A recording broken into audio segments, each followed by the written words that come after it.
Good morning, all of you. Today, now I am going to discuss a topic enzyme immobilization.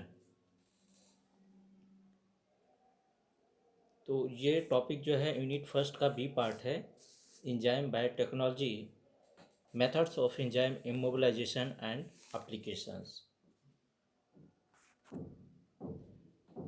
तो introduction part में देखते हैं कि enzymes क्या है, पहले इसकी डेफिनेशन समझते हैं. तो enzymes as enzymes are biological catalysts that promote the rate of reactions but are not themselves consumed in the reactions.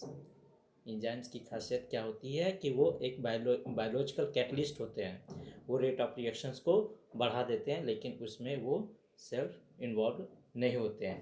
They may be used repeatedly for as long as they remain active. However, in most of the process, enzymes are mixed in a solution with substrates and cannot be economically recovered after the reactions and are generally wasted.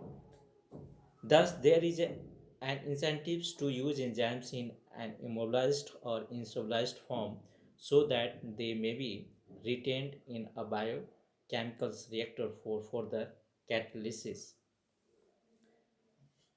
And next point है enzymes are colloidal organic catalysts which are produced by living cells but are capable of acting independently of the cells.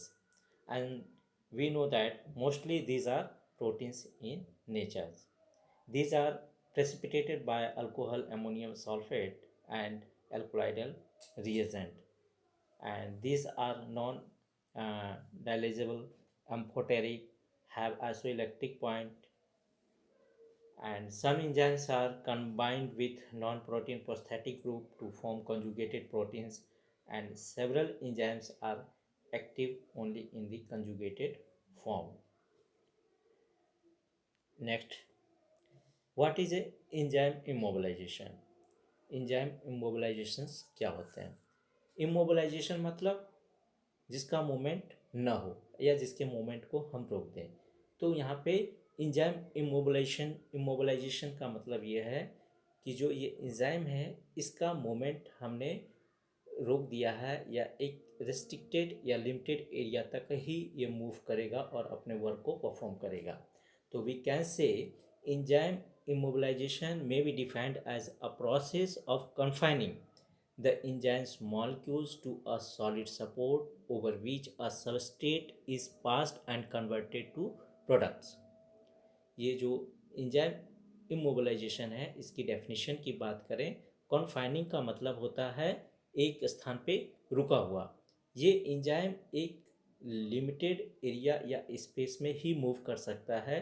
वहाँ पर ये रुक करके जो भी substrate है उस सबस्ट्रेट पे जो भी मॉलिक्यूल्स है उसको वो कन्वर्ट करके प्रोडक्ट को बनाता है. तो इसके मूवमेंट को हम एक पार्टिकुलर स्पेस में ही रोकेंगे ताकि ये उस काम को परफॉर्म कर सके. The process whereby the movement of enzyme cells organelles etcetera in space is completely और severely restricted as well resulting in water insoluble form of the enzymes. तो कहने का मतलब ये है कि ये जो प्रोसेस हो रहा है जो इंजाइम इमोबिलाइजेशन ये एक पर्टिकुलर स्पेस के अंदर या वी कैन से एक रेस्ट्रिक्टेड रीजन में ये इंजाइम्स मूव कर सकते हैं. तो here you can see an immobilized enzyme is one whose movement in space has been restricted either completely or to a small limited region.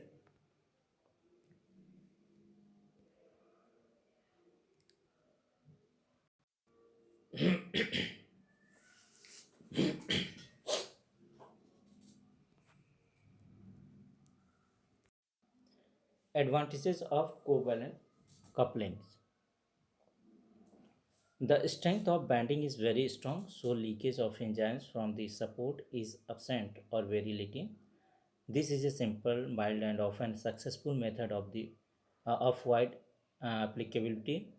और डिसएडवांटेजेस की बात करें तो enzymes are chemically modified and so many are denatured during immobilization. Only small amount of enzymes may be immobilized, about 0.02 grams per gram of matrix. Ionic bonding, तो ionic bonding भी एक method है immobilise करने का। तो इसमें क्या होता है, the enzyme is made to bind to the support through ionic bonding. तो DAE सेफेडेक्स, DAE सेलुलोज, डोलेन 50, carboxymethyl cellulose and amberlite are the supports usually used, इनका यूज़ किया जाता है।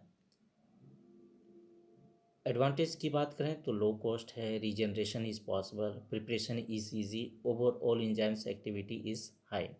डिसएडवांटेज की, not fit for industrial use as a effectiveness gradually decreases, and ionic interactions between the substrate and enzymes disturb the enzymes activity, substrate specificity is unchangeable. Cross linking, cross linking हम लोगों ने physical methods में भी देखा था, यहाँ पे भी देखेंगे क्रॉस लिंकिंग। तो this method is based on the formation of covalent bonds between the enzymes molecules by means of multifunctional reagents leading to three-dimensional cross-linked aggregates. It is used mostly as a means of the stabilizing adsorbed enzymes and also for preventing leakage from polyacrylamide gels. आप diagram में देख रहे हैं ये जो enzymes है किस तरह से क्रॉस लिंकिंग की फॉर्मेशन कर रहा है। ठीक है, जो ये क्रॉस लिंकिंग की फॉर्मेशन कर रहा है ये with the help of covalents bonds कर रहा है। The most common reagent used for cross-linking is glutaldehyde. Free enzymes है, एमिनेशंस है, फ्री एमिनेटेड प्रोटीन है, प्लस प्रेसिपिटेंट पेग है, salt solvents, then aminated protein aggregate हुए, फिर ग्लूटाल्डिहाइड से ये एक क्रॉस लिंकिंग की फॉर्मेशन करते हैं। एडवांटेज की बात करें तो very little desorptions, enzyme is strongly bound, best used in conjugations with other methods। And disadvantage of cross linking की बात करें तो क्रॉस लिंकिंग में cause significant changes in the active site.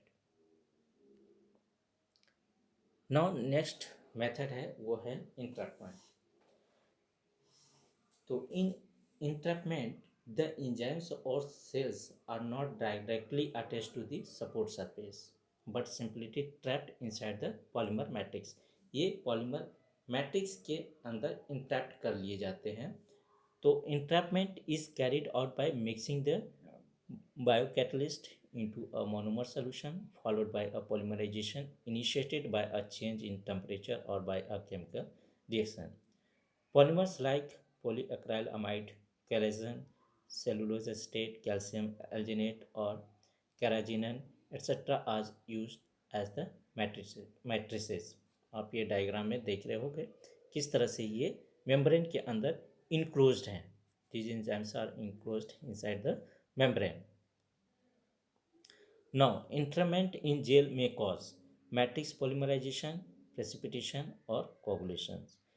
In entrapment in calcium alginate is mostly widely used entrapment for microbial animals and plant enzymes or cells. Example: glucose oxidase plus polyacrylamide entrapment gel। Types of entrapment की बात करें तो पहला है occlusion within a cross linked gel. तो in this entrapment method a highly cross linked gel is formed as a result of the polymerization which has a fine wire mesh structure and can more effectively hold smaller enzymes in its cases। जो भी messages हैं, messages की formation हो रही है उस messages के अंदर ये एंजाइम्स इनक्लोज्ड होते हैं।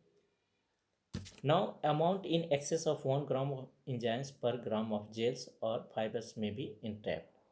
Some synthetic polymers such as anapoli aryl amide, polyvinyl alcohol, etc. And natural polymers such as stars have been used to immobilize enzymes using this technique. Now, second, micro encapsulation. Here you can see here this entrapment involves the formation of spherical particles called as a microcapsules in which a liquid or suspension of biocatalyst is introduced and enclosed within a semi-permeable membrane. Polymeric membrane होते हैं। अब देख रहे हैं semi permeable membrane, इसके अंदर इस enzyme को इनक्लोज्ड कर दिया गया है। तो these are semi permeable membrane in which enzymes are enclosed. This is called microencapsulation. Advantages की बात करें तो loss of enzyme activity upon immobilise is minimised. Disadvantages क्या है? The enzymes can leak into the surrounding mediums. Another problem is the mass transfer resistant to substrates and products, and substrates cannot diffuse deep into the gel matrix. These are the references. Now closed these topics, and thank you very much to all of you.